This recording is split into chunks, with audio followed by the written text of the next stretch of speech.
Hello my dear friends, कैसे हैं आप लोग। उम्मीद करती हूँ आप सब अच्छे होंगे।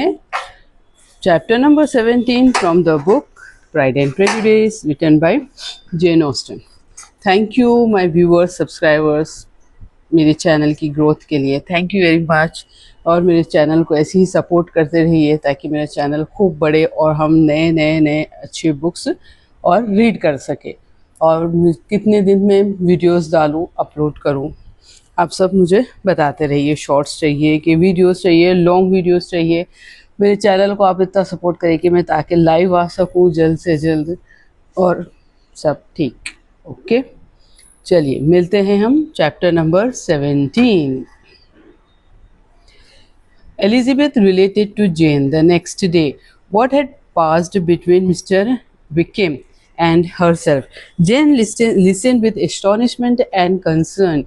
She knew not how to believe Mr. Darcy could be so unworthy of Mr. Bingley's regard, and yet it was not in her nature to question the veracity of a young man of such amiable appearance as Wickham.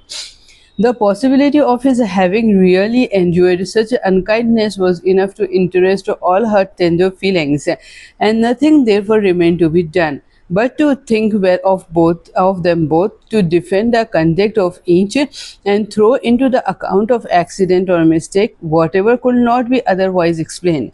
They have both, said she, been deceived, I dare say, in some way or other of which we can form no idea. Interested people have perhaps misrepresented each to the other. It is, in short, impossible for us to conjecture the causes of circumstances which may have alienated them without actual blame on either side. Very true indeed.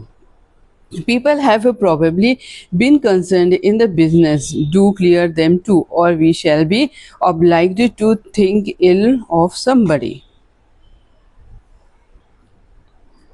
Laugh as much as you choose, but you will not laugh me out of my opinion. My dearest Lizzie, but consider in what a disgraceful light in fate places Mr. Darcy to be treating his father's favourite in such a manner, one whom his father had promised to provide for. It is impossible, no man of common humanity to no man who had any value for his character could be capable of it. Can his most intimate friends be so excessively deceived in him? Oh no, I can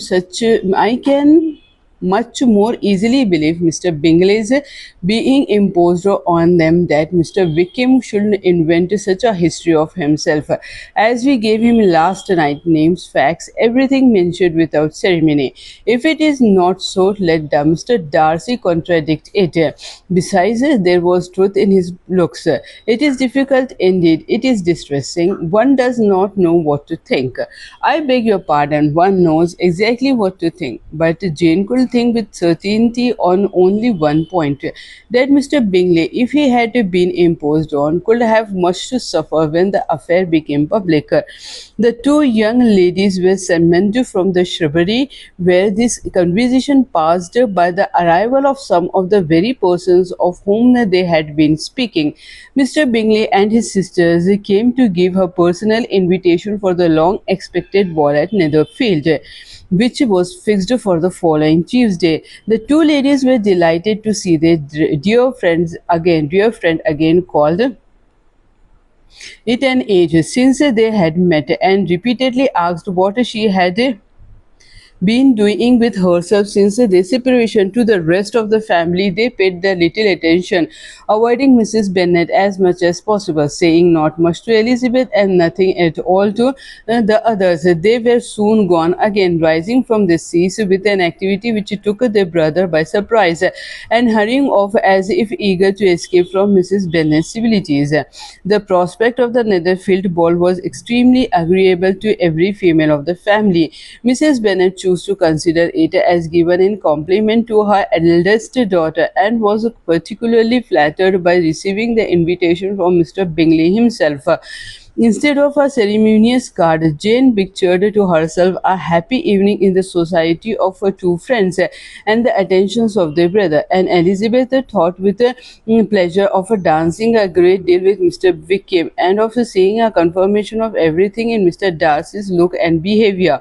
The happiness anticipated by Catherine and Lydia depended less on any single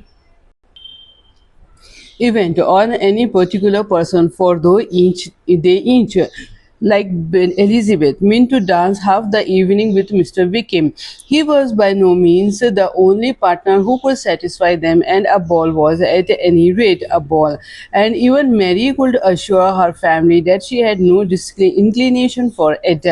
While I can have my mornings to myself, says she, it is enough. I think it no sacrifice to join occasionally in evening engagements. Society has claims on us all, and I profess myself one of those who consider intervals of recreation and amusements as desirable for everybody. Elizabeth's spirits were so high on the occasion that though she did not often speak unnecessarily to Mr. Collins, she sorry, she could not help asking him whether he intended to accept Mr. Bingley's invitation, and if he did, whether he would think it prosper to join in the evening's amusement. And she was rather surprised to find that he entertained no scruple whatever on that head, and was very far from dreading a rebuke either from the Archbishop or Lady Catherine de Bourgh by venturing to dance. I am by no means of opinion, I assure you, said he, that a ball of this kind given by a young man of character to respectable people can have any evil tendency, and I am so far from objecting to dancing myself that I shall hope I shall hope to be honored with the hands of all my fair cousins in the course of the evening, and I take this opportunity of soliciting yours, Miss Elizabeth, for the two first dances, especially a preference which I trust my cousin Jane will attribute to the right cause and not to any disrespect for her.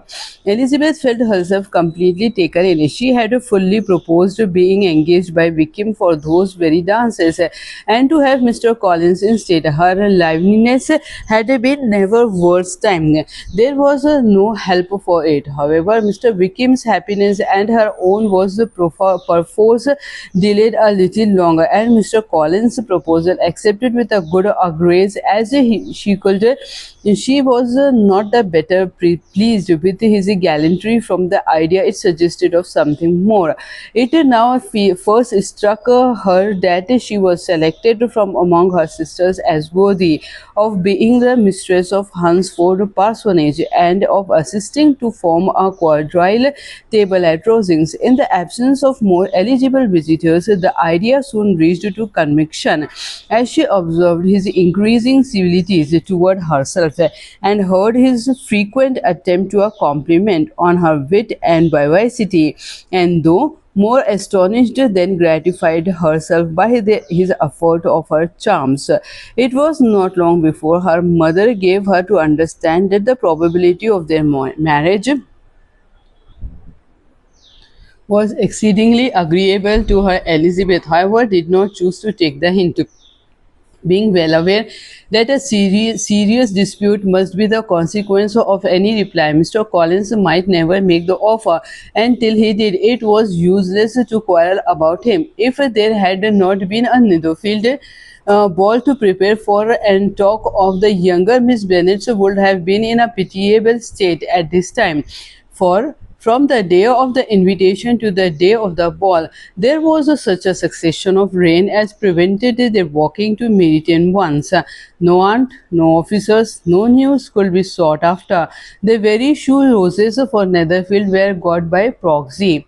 Even Elizabeth might have found some trial of her patience in weather, which totally suspended the improvement of her acquaintance with Mr. Wickham, and nothing less than a dance on Tuesday could have made such a Friday, Saturday, Sunday, and Monday endurable to Kitty and Lydia. यहाँ पे होता है हमारा chapter number 17 खत्म. हम मिलेंगे next chapter में with chapter number 18 from the book Pride and Prejudice written by Jane Austen. मुझे दोस्तों आप लोग बताइए कि मैं अपने चैनल को कैसा बढ़ाऊँ, किस तरीके से बढ़ा सकते हैं, कैसा इम्प्रूव करना चाहिए मुझे, और क्या क्या ऐड करना चाहिए, क्या डिलीट करना चाहिए मुझे। आप मेरे चैनल के ग्रोथ के लिए और क्या क्या ज़रूरी चीज़ें हैं आप वो सब मुझे कमेंट में कर लिख के ज़रूर बताइएगा। And thank you my viewers, subscribers and everyone. Thank you and thank you. Bye for now.